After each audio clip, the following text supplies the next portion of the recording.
Now we move on to the third deflection of beam testing.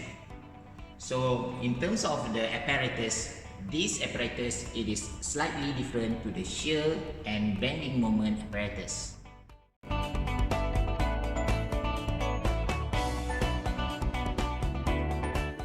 The objective of this apparatus is to measure the deflection of a beam.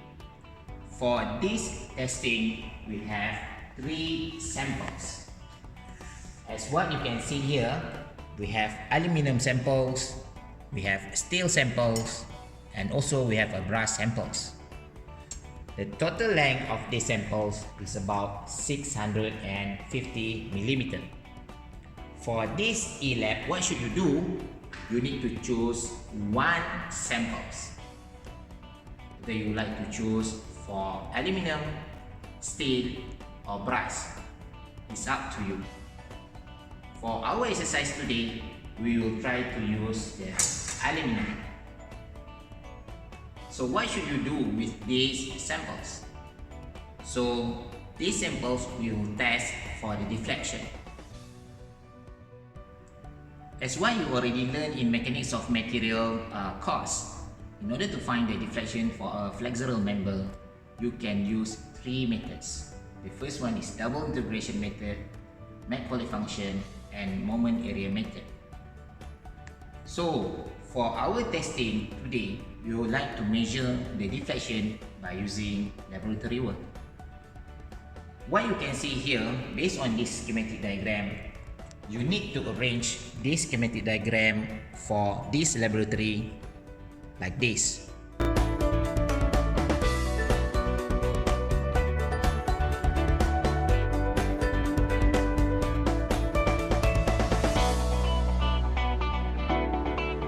Since our sample is 650 of length, you need to remain the overhanging part of 140, the length between two support 440, and the remaining 70 mm. You need to apply the similar load cases as what we have already done for shear test and bending moment testing.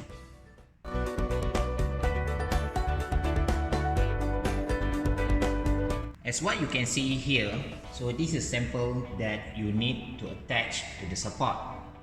You need to adjust the nut here and also here so that it is similar to the previous schematic diagram.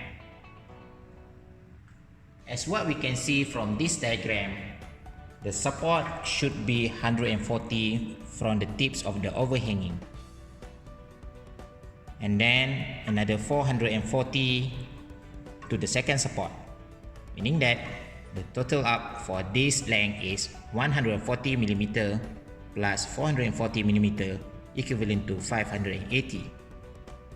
As what you can see here, this is the location of the first support, 140 mm.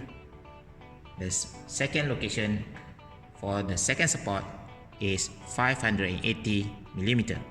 So now we are fulfilling the schematic diagram. For the testing of deflection, you need to identify where should be the position of the deflection that you would like to determine. For our exercise, we already set for this testing at 300 mm. So this 300 mm, it is measured from the tips of the overhanging beam to here. Please discuss with your lecturer on the position of the deflection that you would like to determine for this deflection test. So now we are ready to use this apparatus. Before you start this apparatus, make sure that you need to tap this digital gauge to 0. Now you can start hang your mesh. The first mesh of W1, the second mesh of W2,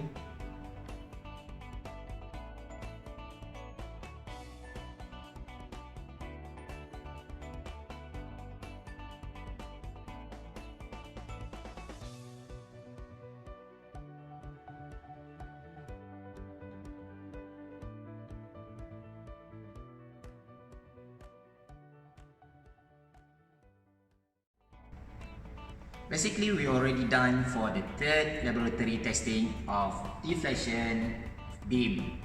So now we move on to the fourth testing apparatus, which is the buckling of a compression member.